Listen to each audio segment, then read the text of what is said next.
একজন চোর সারা জীবন চুরি করে তার সংসার চালালো।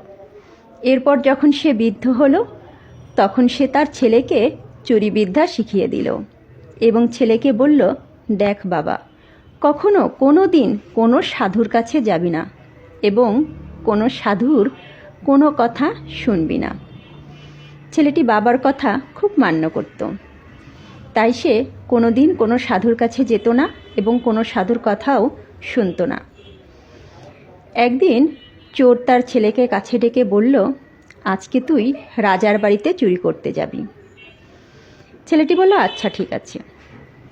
যথারীতি রাজার বাড়িতে চুরি করার উদ্দেশ্যে ছেলেটি রওনা হলো।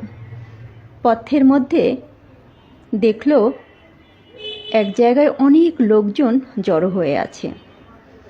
ছেলেটি একজন লোককে বলল, আচ্ছা এখানে এত মানুষ কেন? লোকটি বলল, এখানে একজন সাধু এসেছে, সে আমাদেরকে কিছু উপদেশ দেবে। ছেলেটির তখন তার বাবার কথা মনে পড়ল। সে দুই কানের মধ্যে দুইটা আঙ্গুল ঢুকিয়ে রাস্তা পার হতে শুরু করলো। রাস্তা পার হতে গিয়ে সে হোঁচট খেয়ে পড়ে গেল, আর তার কানের ভিতর থেকে আঙ্গুল দুটো বেরিয়ে আসলো। আর সেই মুহূর্তে সাধু উপদেশ দিচ্ছিল, সবসময় সত্য কথা বলবে এবং যার নুন খাবে তার কখনো ক্ষতি করবে না। কথা দুটো ছেলেটি শুনল। তারপর সে রাজবাড়িতে গেল। রাজবাড়িতে গিয়ে যখন সে রাজবাড়িতে প্রবেশ করবে, তখন প্রহরী তাকে বলল, এই তুমি কে, কোথায় যাচ্ছ? তখন ছেলেটি ভাবল, সাধুর কথা একটু শুনেই তো দেখি কি হয়। সে সত্যি কথা বলল। সে বলল, আমি রাজার বাড়ি যাচ্ছি চুরি করতে। প্রহরী ভাবল, যে চোর সে কি কখনো বলে যে চুরি করতে যাচ্ছি? নিশ্চয়ই এ আমার সাথে মজা করছে, হয়তো কোনো কাজের লোক হবে বা কোনো কাজে এসছে। প্রহরী বলল, যাও তুমি চুরি করে এসো। তখন চোরের ছেলে রাজার বাড়িতে ঢুকলো। রাজবাড়ি থেকে অনেক স্বর্ণ অলংকার চুরি করে একটা ব্যাগের মধ্যে ভর্তি করলো। ব্যাগটা নিয়ে যখনই সে বেরোচ্ছিল, তখন তার চোখে পড়ল রান্নাঘরে অনেক খাবার, সুস্বাদু খাবারের গন্ধ বেরোচ্ছে। সে রান্নাঘরে ঢুকলো এবং চুরি করে খাবার খেলো। তারপর তার মনে হলো, এই খাবারের মধ্যে নুন আছে, আর সেই নুনটা তো রাজার, তাহলে যার নুন খেয়েছি তার তো কোনো ক্ষতি করা যাবে না।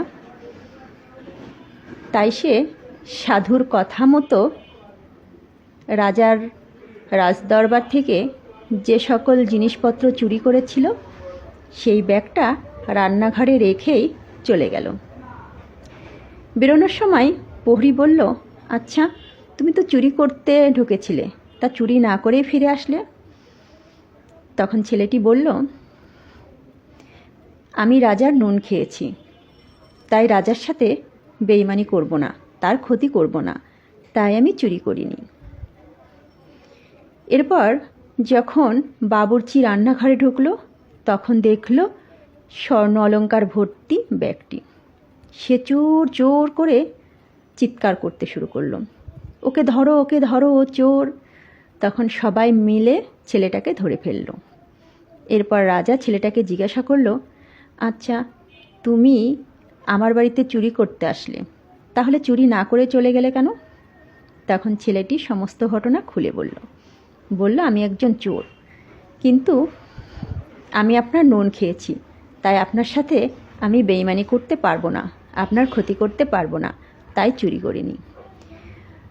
ছেলেটির সততা দেখে রাজা খুব খুশি হলো। রাজা ছেলেটিকে রাজদরবারে একটা চাকরি দিল। 2 দিন পার হয়ে গেল, তবুও ছেলে বাড়ি ফেরে না। চোরের তো খুব চিন্তা হচ্ছে, হয়তো ছেলে ধরা পড়েছে রাজদরবারে। এরপর 4 দিন পর ছেলে বাবার কাছে গেল। বলল, দেখো বাবা, সারা জীবন তোমার সাথে চুরি করে আমি জীবনে কিছুই করতে পারিনি, অথচ সাধুর দুটো কথা শুনেই আমার জীবন পাল্টে গেছে। এখন আমার সম্মানও আছে এবং কিছুদিনের মধ্যে আমার টাকা পয়সাও হয়ে যাবে। সৎ সঙ্গে স্বর্গবাস, অসৎ সঙ্গে সর্বনাশ।